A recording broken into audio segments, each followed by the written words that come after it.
US లో doctor గా స్థిరపడాలని అనుకుంటున్నారా? అయితే అతి తక్కువ ఖర్చుతో ఎగ్ప్లస్ తో సాకారం చేసుకోండి.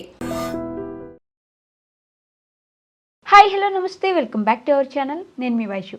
ఇప్పుడు తెలుగు సినీ పరిశ్రమలో కార్మికులు తీసుకున్న సమ్మె సినీ పరిశ్రమనే కుదిపేస్తుందని చెప్పాలి. అంటే సోమవారం నుంచి మొత్తం అన్ని షూటింగ్స్ బంద్ చేసేసి మేము పని చేయం, మా కోసం 30% పెంచితేనే పని చేస్తాము అని చెప్పడం నిర్మాతల్లో ఒక క్వశ్చన్ మార్క్ తీసుకొచ్చింది అనే దానికంటే వాళ్ళకి కాకపోతే ఇంకొకరు వస్తారు అనే ఇదిలో నిర్మాతలు ఉన్నట్లుగా కనిపిస్తుంది. మరి ఇప్పుడు తెలుగు సినీ పరిశ్రమ పరిస్థితి ఏంటి? ఈ విషయం గురించి మాట్లాడడానికి ఈరోజు నాతో పాటు సోషల్ యాక్టివిస్ట్ కృష్ణకుమారి గారు మేడంతో మాట్లాడదాం. హలో మ్యామ్, నమస్తే. నమస్తే. బాగున్నారా మ్యామ్? ఈ సమ్మ ముందు నుంచే వీళ్ళు వేతనాలు పెంచమని అడగడం, మేము పెంచమని చెప్పడం, డైరెక్ట్గా పూర్తిగా షూటింగ్స్ ఆపేయడం, మళ్ళీ ఇది అసలు ఎప్పుడు ఉస్తాద్ భగత్ సింగ్ కోసం షూటింగ్ కోసం ముంబై నుంచి పనులను తీసుకొస్తే ఇక్కడ అది కూడా అడ్డుకోవడం వల్ల ఇంకా కొంచెం పెద్ద ఉద్రిక్తత పెరిగిందనే చెప్పుకోవాలి.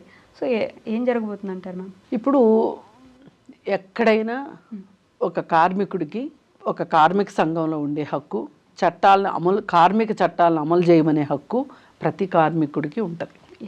ఇంక దీంట్లో ఇది నాన్ నెగోషియబుల్. అసలు ఇందులో నెగోషియేషన్ చేయడానికే లేదు. అయితే ఫ్యాక్టరీల్లో సమ్మెలు ఇవన్నీ మనం ఒకప్పుడు వినేవాళ్ళం. అయితే ఈ మధ్యకాలంలో ఒక 10-15 సంవత్సరాల నుంచి ఏమైందంటే అసలు రిక్రూట్మెంట్స్ ఆపేసేసి ఒక కార్మికుడికి కార్మిక చట్టాలు ఎట్లా రక్షణనిస్తాయి అనే దాని మీద ఈ యాజమాన్యాలు ఏం ఆలోచించినాయి అంటే ఒక పర్మనెంట్ ఎంప్లాయీకి ఉండే హక్కులు ఒక కాంట్రాక్ట్ ఎంప్లాయీకి ఉండవు. ఓకే. అవుట్సోర్సింగ్ ఎంప్లాయీకి అసలే ఉండవు. అందుకని ఏం చేస్తున్నారు అంటే కాంట్రాక్ట్ పద్ధతిన రిక్రూట్మెంట్ చేసుకుంటున్నారు. ఎందుకు అంటే రేపొద్దున వాళ్ళకి ప్రతి 11 నెలలకి అపాయింట్మెంట్ ఆర్డర్ ఇస్తారు. 12వ నెల అనేది ఉండదు వాళ్ళకి. 12 నెలలు దాటి 13వ నెలలోకి వెళ్తే కానీ వాళ్ళకి కార్మిక చట్టాల్లో ఆ హక్కుల్లో వీళ్ళకి రావు. ఓకే. అందుకోసం అని చెప్పి వాళ్ళకి ఏం చేస్తున్నారు అంటే ఇప్పుడు మనము పెంపుడు పిట్టల్ని పెంచుకునే పిట్టలకి ఏం చేస్తామంటే మామూలు పిట్టలు ఎగురుతూ ఉంటాయి. ఈ పెంపుడు పిట్టలకి రెక్కలు కత్తిరిస్తాం, ఆ ఎగరు. మన ఇంట్లో ఉంటే మన ఇంట్లో వరకే ఉంటాయి, అంటే ఒక ఎత్తుని దాటి అవి ఎగరలేవు. అలాగే ఈ కార్మికులు కూడా వీళ్ళకి రెక్కలు రాకోకుండా, హక్కులు అనే రెక్కలు లేకుండా ఉండటం కోసం వీళ్ళకి ఏం చేస్తున్నారంటే వీళ్ళని కార్మిక చట్టాల ప్రకారం వీళ్ళని రిక్రూట్మెంట్ చేసుకోకుండా, పర్మనెంట్ ఎంప్లాయీస్ లాగా రిక్రూట్ చేసుకోకుండా వీళ్ళు కాంట్రాక్ట్ పద్ధతిని రిక్రూట్ చేసుకుంటున్నారు. సో వీళ్ళు సమ్మెలు చేయడానికి కార్మిక చట్టాలని, దానిలో ఉండే హక్కుల్ని వీళ్ళు వినియోగించుకోలేకపోతున్నారు. అయితే ఇప్పుడు మన సినిమా వాళ్ళ దగ్గరకు వచ్చేసరికి కూడా సేమ్ వాళ్ళు ఏంటి అంటే ఇక్కడ రిక్రూట్మెంట్స్ అట్లా అని కాకోకుండా వీళ్ళు ప్రతి విభాగానికి 24 క్రాఫ్ట్స్కి వాళ్ళ సంఘాలు వాళ్ళకు ఉన్నాయి, వాళ్ళ ఫెడరేషన్స్ వాళ్ళకు ఉన్నాయి. సమాఖ్యలు అంటారు ఫెడరేషన్స్ అంటే, వాళ్ళ సమాఖ్యలు వాళ్ళకు ఉన్నాయి. ఈ ఫెడరేషను లో వాళ్ళు మెంబర్షిప్ తీసుకుంటే వాళ్ళు అందులో మెంబర్స్ అవుతారు. అప్పుడు వాళ్ళనే పనిలోకి తీసుకోవాలి. వాళ్ళకి పనిలోకి తీసుకున్నప్పుడు ఏమైనా యాజమాన్యాల దగ్గర నుంచి వాళ్ళకి ఏమైనా ఇబ్బందులు వస్తే, అంటే ప్రొడక్షన్ హౌస్ల నుంచి ఇబ్బందులు ఏమన్నా వస్తే ఈ ఫెడరేషన్ వాళ్ళు మాట్లాడతారు, ఆ లీడర్స్ మాట్లాడతారు. ఇది సినిమా ఇండస్ట్రీలో ఆనవాయితీగా వస్తున్న విషయం. అయితే అప్పుడప్పుడు వీళ్ళు ఈ ఫెడరేషన్స్ వాళ్ళు వేతనాలు పెంచమని అడుగుతూ ఉంటారు. ఈ వేతనాలు పెంచాల్సిన అవసరం కూడా ఉంది. ఎందుకంటే వాళ్ళ కాస్ట్ ఆఫ్ లివింగ్ విపరీతంగా పెరిగిపోయిన సందర్భంలో వాళ్ళు మనుషులే, వాళ్ళకి కష్టాలు ఉంటాయి. వాళ్ళకి ఇప్పుడు లైఫ్ స్టైలు మారింది. అలాగే ధరలు పెరిగిపోయినాయి, నిత్యావసర వస్తువుల దగ్గర నుంచి అన్ని ధరలు పెరిగిపోయినాయి.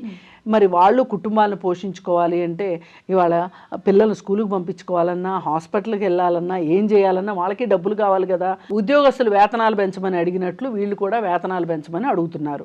అది ఏ మాత్రం తప్పు కాదు. అది 100కి 100% వాళ్ళు అడిగే దాంట్లో న్యాయం ఉంది. వాళ్ళు 30% అడుగుతున్నారు. మీరు కూర్చోబెట్టి 30% ఇవ్వలేము ఇప్పుడున్న కండిషన్స్లో, 15% ఇస్తాము, లేదా 20% ఇస్తాము. ఓకే. అని మాట్లాడుకోవాలి. ఇదంతా మాటలతోటి సంప్రదింపులతోటి జరగాల్సిన విషయాన్ని ఏకపక్షంగా మేము అసలు పెంచము, అసలు ఈ ఫెడరేషన్స్లో చేరాల్సిన అవసరం లేదు, అసలు ఈ ఫెడరేషన్స్ ఎందుకున్నాయి అని మాట్లాడే హక్కు పని వచ్చిన వాళ్ళని బయట నుంచి తెచ్చుకుంటాం ఉండదు కదా. అప్పుడు మేము తెచ్చుకుంటాము అంటే వీళ్ళు చీప్ లేబర్ని తెచ్చుకుంటారు, బయట నుంచి తెచ్చుకుంటాం మేము, మీతో మాకు పని ఏంటి అని మాట్లాడుతున్నారు. ఇన్నాళ్ళు ఈ సినిమా ఇండస్ట్రీని నమ్ముకుని ఉన్నందుకు వీళ్ళు ఇప్పటికిప్పుడు వీళ్ళు ఎక్కడికి వెళ్ళాలి? ఇంతకుముందు ఏం చేసేవాళ్ళు, ఈ ఫెడరేషన్స్ లేని వాళ్ళని వీళ్ళు పని ఇచ్చేవాళ్ళు కాదు. అమ్మో ఫెడరేషన్ వాళ్ళు ఊరుకోరు మమ్మల్ని, మీకు మెంబర్షిప్ ఉందా, మెంబర్షిప్ కార్డు ఉందా అని మాట్లాడేవాళ్ళు. అట్లాంటిది ఇప్పుడు అసలు ఆ ఫెడరేషన్సే అక్కర్లేదని మాట్లాడుతున్నారంటే వీళ్ళకి ఎప్పుడు ఎలా ఉపయోగం అయితే అలా మాట్లాడతారనమాట. అదే వేతనాలు పెంచకుండా కుక్కిని పేనుల్లాగా పడుంటే, ఏది రెక్కలు కత్తిరించిన పక్షుల్లాగా ఎక్కడోళ్ళు అక్కడే ఉండుంటే వీళ్ళకేమీ చేమగుట్టినట్టు ఉండదు. అయినా వీళ్ళకి సిగ్గుండాలి ఒకటి ఏంటంటే, పాన్ ఇండియా సినిమాలు తీస్తున్నాము, ఓ అబ్బో ఇంకేముంది, అసలు మా తెలుగు సినిమా ఇండస్ట్రీ ఎక్కడికో వెళ్ళిపోయింది, ఆస్కార్ లెవెల్కి వెళ్ళిపోయింది అని ప్రగల్భాలు పలుకుతారు కదా. మరి ఈ ప్రగల్భాలన్నీ ఏమైపోయినాయి? వెళ్ళిపోయింది మాట వాస్తవమే కదా. అవును వెళ్ళింది, మరి వెళ్ళినప్పుడు ఏం వేతనాలు పెంచలేరా? అంటే డబ్బులు మీరే తింటారా? మీరు పనిచేసిన వాడికి పంచరా? మీరే తింటారా అన్నీ? ఇది ఎక్కడ న్యాయం? అందుకే ఇవాళ ఇండస్ట్రీ ఒక బలమైన నాయకుడిని కోల్పోయింది. దాసరి గారు లాంటి నాయకులు ఉండున్నట్లయితే, దాసనారాయణరావు గారు లాంటి వాళ్ళు ఉండున్నట్లయితే వాళ్ళ తరఫున ఆయన నుంచునేవాళ్ళు. దాసరి పద్మ గారు నుంచునేది ఈ ఫెడరేషన్స్ తరఫున. చాంబర్ ఇప్పుడు నిలబడకపోగా చేతులెత్తేసింది, వాళ్ళు ఇవ్వనన్నారు అంతే చెప్పేసింది. అంటే నువ్వేనా చాంబర్ పోస్ట్ మ్యానా? వీళ్ళకి చెప్పే మాట వీళ్ళకి, వాళ్ళకి చెప్పే వాళ్ళ మాటకి చెప్పేసేసి నాదే ఉంది అనుకు, ఇంకా చాంబర్ ఎందుకు? ఎవరు మాట్లాడాలి వీళ్ళ తరఫున? వీళ్ళ తరఫున ఫిలిం ఛాంబరే నిలబడాలి. ఇప్పుడు 24 క్రాఫ్ట్స్ అండి ఇవి, ఏ ఒక్కరు లేకపోయినా ఏ పని జరగదు. ఇప్పుడు మన ఆఫీస్ ఉంది, ఒకరోజు స్వీపర్ రాకపోతే ఏంటి పరిస్థితి చెప్పండి? స్వీపర్ ఏమన్నా ఎడిటింగ్ చేస్తుందా? స్వీపర్ ఏమన్నా ఇంటర్వ్యూ చేస్తుందా? కెమెరాలు పట్టుకుంటుందా? ఆఫ్టర్ ఆల్ స్వీపర్ ఎంత అని అన్నాం అనుకోండి, ఆఫీస్ గబ్బులు వేసిపోద్ది. ఇప్పుడు ఒక వ్యవస్థ నడవటానికి ఒక పెద్ద మేనేజర్ ఎంత అవసరమో, ఒక పారిశుధ్య కార్మికుడు కూడా అంతే అవసరం. ఖచ్చితంగా. అందుకని ఎవరి శక్తి మేరకు వాళ్ళు ఎవరి పని వాళ్ళు చేస్తారు, ఎవరి డ్యూటీ వాళ్ళు చేస్తారు. మరి అలాంటప్పుడు ఎవరి డ్యూటీ వాళ్ళు చేసినప్పుడు ఎవరికి దక్కాల్సిన ప్రతిఫలం కూడా వాళ్ళకి దక్కాలి కదా. ఏం సినిమా వాళ్ళు హీరోలకి ఇంతంత రెమ్యూనరేషన్ ఇవ్వాల్సిన అవసరం ఏమొచ్చింది? ఏ సినిమా హీరోలు రెమ్యూనరేషన్ తగ్గించుకోవచ్చుగా? 100 కోట్లు రెమ్యూనరేషన్స్ తీసుకుంటున్నారు. అంత రెమ్యూనరేషన్స్ తీసుకోమాకండి. పైగా మొత్తం ఉల్టా పల్టా చేసేసి అసలు యూనియన్లు ఎందుకు అనేదాకా మాట్లాడేదాకా వచ్చారు అంటే మీకు ఎంత ధైర్యం? అసలు ఫెడరేషన్లోనే ఎందుకు ఉండాలి? వీళ్ళు కాకపోతే ఇంకొకరు. పైగానంట మీరు అన్ని డబ్బులు పెట్టి అసలు ఆ ఫెడరేషన్లో మెంబర్షిప్లు ఏంటి, అదేంటి ఇదేంటి అని ఇప్పుడు మాట్లాడుతున్నారు. ఇది ఎప్పుడు మాట్లాడాలి మీరు? అసలు ఫెడరేషన్ పెట్టకముందు మాట్లాడాలి. ఫెడరేషన్లో వాళ్ళు ఎక్కువ డబ్బులు తీసుకుంటున్నారు యూనియన్స్ వాళ్ళు అని మీకు ఇప్పుడు తెలిసి వచ్చిందా? మీకు జీతాలు పెంచమనేసరికి అది గుర్తొచ్చింది మీకు. ఎంత తెలివితేటలండి. అంటే డబ్బులున్న వాళ్ళు ఏ ఆట ఆడినా బాగానే ఉంటుంది అన్నట్లు. అంటే వీళ్ళు ఎలా ఉంటున్నారంటే, ప్రొడ్యూసర్స్ లేకపోతే ఇండస్ట్రీయే లేదు అనే ఒక ఉద్దేశంలోకి ప్రొడ్యూసర్ బాగుండాలంట. అవును కరెక్టే, ప్రొడ్యూసర్ బాగుండాలి. ప్రొడ్యూసర్ బాగుండటానికి ఎవరేం చేశారు చెప్పండి? ఈ కార్మికుల అంటే కార్మికులే కావాలా ప్రతిసారి నష్టపోవటానికి? మిగతా వాళ్ళందరూ ఏం చేస్తున్నారు? ప్రొడ్యూసర్ బాగుండటానికి ఒక డైరెక్టర్ తక్కువ తీసుకోవచ్చు, ఒక హీరో తక్కువ తీసుకోవచ్చు, హీరోయిన్కి ఎట్లాగూ తక్కువే ఇస్తారు. హీరోయిన్ గురించి అక్కర్లా, ఒక సైడ్ క్యారెక్టర్కి ఇచ్చినంత ఇస్తున్నారు వాళ్ళ హీరోయిన్కి. అందుకని చెప్పి ఏం మాట్లాడుకున్నా ఇక్కడ యూనియన్లు అనేవి లేకపోతే పురుషులు ఒక రకంగా దోపిడీ చేయబడతారు, స్త్రీలు ఇంకొక రకంగా దోపిడీ చేయబడతారు. ఓకే, ఇప్పుడు అసలే సంఘాలు ఉంటేనే కాస్టింగ్ కోచ్ జరుగుతుంది. సంఘాలు కూడా లేకపోతే ఇంకా కాస్టింగ్ కోచ్కి ఇంకా అంతు పొంతు ఉంటుందా? కానీ ఒకప్పుడు ఎవరు మాట్లాడేవారు మ్యామ్ ఇవన్నీ ప్రాబ్లమ్స్ అన్నీ వచ్చి, లేదు సినిమా ఇండస్ట్రీ ఇలా ఉండాల్సిందే అని ఎవరైనా మాట్లాడేవారు? దాసరి గారు లాంటి వాళ్ళు మాట్లాడేవాళ్ళు. మా అసోసియేషన్ మాట్లాడాలి. అసలు మా అసోసియేషన్ ఉందో లేదో తెలియదు. ఇప్పుడు విష్ణు మా అసోసియేషన్ ప్రెసిడెంటు, ఆయన ఆయన ఎక్కడుంటాడో తెలియదు. మూవీ ఆర్టిస్ట్ అసోసియేషన్ పట్టించుకోవాలి. అలాగే ఎందుకు మూవీ ఆర్టిస్ట్ అసోసియేషన్ కూడా పట్టించుకోవాలి అంటే దీంట్లో కారణం ఏంటి అంటే ఇప్పుడు ఈ కార్మికులకి పనికి రామన్నారు అనుకోండి, వేరే కార్మికులను రానివ్వలేదు అనుకోండి, వాళ్ళు షూటింగ్లు ఆగిపోయినాయి అనుకోండి, అందరికీ నష్టమేగా. రిలీజ్ డేట్ ఆల్రెడీ ఇచ్చేస్తుంటారు. అలాగే షూటింగ్స్ ఆగిపోతే ప్రొడ్యూసర్కి వడ్డీలు భారం పడుతుంది. వడ్డీలు భారం పడటానికైనా ఒప్పుకుంటున్నారు తప్పితే వీళ్ళకి వేతనాలు పెంచడానికి ఇప్పుడు 30% అనేది వీళ్ళు ఎలాగూ బేరాలు ఆడతారని తెలిసి వాళ్ళు 30% అన్నారనుకోండి, 10% పెంచండి. ఈ సంవత్సరం 10% తీసుకోండి, వచ్చే సంవత్సరం ఇంకో 5% తీసుకుందరు కానీ అని సామరస్యపూర్వకంగా కన్విన్సింగ్గా మాట్లాడాలి తప్పితే అవసరమే లేదు మాకు అసలు మీతో అవసరం లేదు, అసలు యూనియన్లో లేకపోయినా మేము తీసుకుంటామని మాట్లాడుతున్నారు అంటే ఇంక రేపటి నుంచి వీధి పోరాటాలు మొదలవుతాయి. అసలు పైగా ఈ సినీ కార్మికులు ఏ రోజు డబ్బులు వస్తే ఆ రోజు వాళ్ళు బతికే రకాలు. నెల మొత్తం వాళ్ళకి పని ఉండదు, 15 రోజులు పని ఉంటుంది.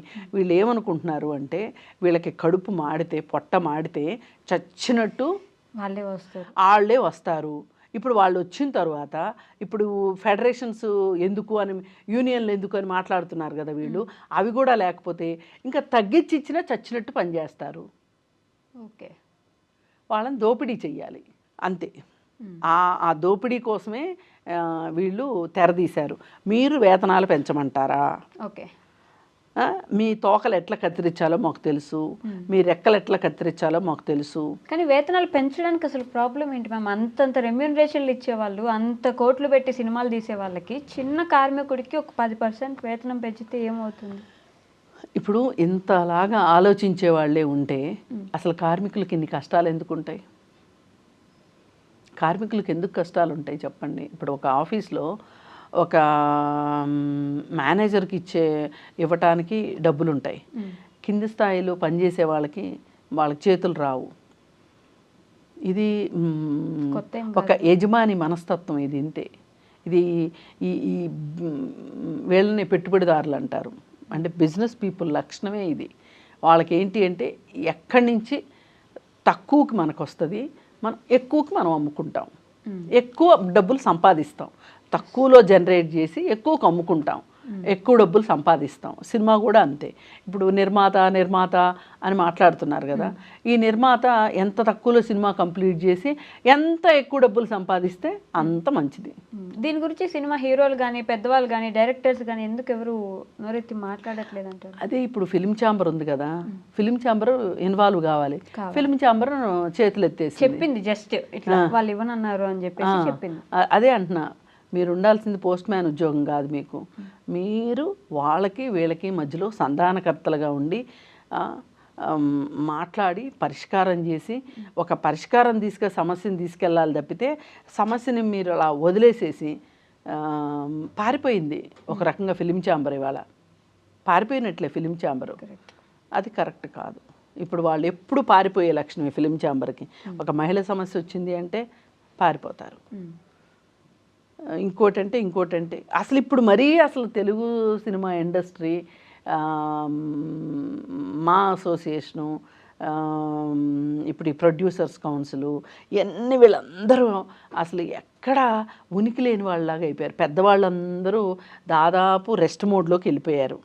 ఈ రెస్ట్ మోడ్లోకి వెళ్ళిపోయేసరికి ఎవరైతే ఒక ఆ నలుగురు అని మాట్లాడతారో ఆ నలుగురు ఎలా ఉన్నారంటే ఇవాళ మాకెందుకు, మాకు వచ్చినప్పుడు మేము చూసుకుందాం. ఇప్పుడు చిన్న సినిమాలకి థియేటర్లు దొరకట్లేదు అంటే కూడా వీళ్ళకి చేమగుట్టినట్లేదు. పెద్ద సినిమాలకి టికెట్ రేట్లు పెంచుకుని డబ్బులు పోగేసుకోవడమే వీళ్ళ లక్ష్యంగా వీళ్ళు ఉంటున్నారు. వారం రోజుల్లో డబ్బులన్నీ వచ్చేయాలి.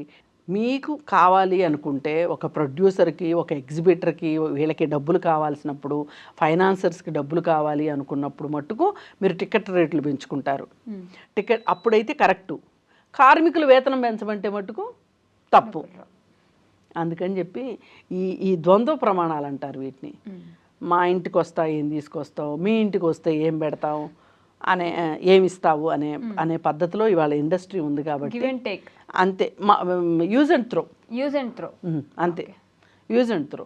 పని చేయించుకున్నామా, ఎంత తక్కువకు వాళ్ళ దగ్గర నుంచి పిండుకున్నామా, వాళ్ళని వదిలేసామా. ఇప్పుడు యూనియన్ అంటూ లేకపోతే వాళ్ళు చెప్పిన రేటుకి వీళ్ళు వెళ్ళిపోవాలి, వీళ్ళు వెళ్ళిపోతారు. వాళ్ళ ఉద్దేశమే అది. ఓకే, ఎంత పిలిస్తే అంతకు వస్తారు, రాకపోతే ఇంకొకరు వస్తారు. ఇప్పుడు ఇవాళ 1000 రూపాయలు అనుకుంటున్నారు, 1000 రూపాయల్లో వాళ్ళు 30% పెంచమన్నారు. 30% అంటే దాదాపు ఇంకొక 300 పెంచమని అడిగారు వాళ్ళు. 1300 చేయమన్నారు. రేపొద్దున మీరు 1300 చేయమన్నారు కదా, మేము 700కి పని చేయించుకోకపోతే చూడండి అనే లెక్కలో ఈ ఇండస్ట్రీ తయారవుతుంది. చూడండి, యూనియన్స్ లేకపోతే అంతే జరుగుతుంది. యూనియన్ ఉండాలి. అందుకే ఒక వ్యక్తిగా శక్తి లేనప్పుడు నలుగురుగా ఉంటేనే శక్తి ఉంటుంది.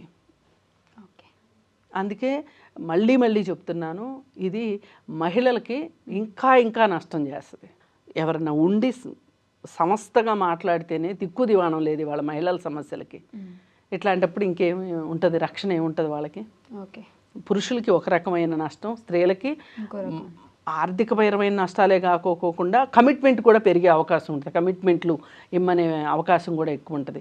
ఈ ప్రొడక్షన్ మేనేజర్లు వీళ్ళు ఒక ఆట ఆడుకుంటారు. అందుకని ఏంటి అంటే యూనియన్లు ఉండాల్సిందే. వాళ్ళ వేతనాలు వాళ్ళని యూనియన్ కాకుండా వేరే వాళ్ళని పిలవకూడదు. అదేమంటే కమిషనర్ చెప్పాడు, ఎవరినైనా హైర్ చేసుకోవచ్చు అని చెప్పారు అనేది కరెక్ట్ కానే కాదు. మనకంటూ ఒక విధానం ఉంది, ఆ విధానం ప్రకారం వెళ్ళాలి అంతే. 30% కాకపోతే వాళ్ళతో కూర్చొని నెగోషియేట్ చేసుకోండి అంతే. Okay ma'am, thank you. Thank you.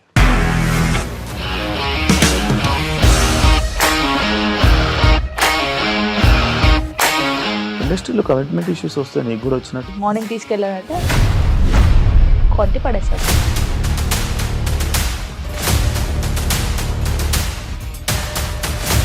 ఒక్కళ్ళు కూడా చూడలేదు ఈ సినిమా అని చెప్పడానికి కూడా చాలా ధైర్యం కావాలి. అది నిజం కదా, దాంట్లో ధైర్యం ఏంటి? ఇది నెక్స్ట్ డే ప్లేట్ మార్చేస్తే తప్పు కదా. As of now we are comfortable this అని నేను అనుకుంటున్నాను. రష్మిక గారిది మీది ఒకే ఊరంట కదా? నీకు కోపం వచ్చిందంటే బాగా తిట్టేత్తరా? తిట్టేద్దామండి. నిజంగా గేమ్ ని ఎలా చేంజ్ చేయగలిగారు? ఏపీఎస్ఎఫ్సి వాళ్ళకి 6 నెలల్లో నేను 6 లక్షలు కట్టా. బిజినెస్ చేయాలనుకుంటే it is as difficult as riding a tiger.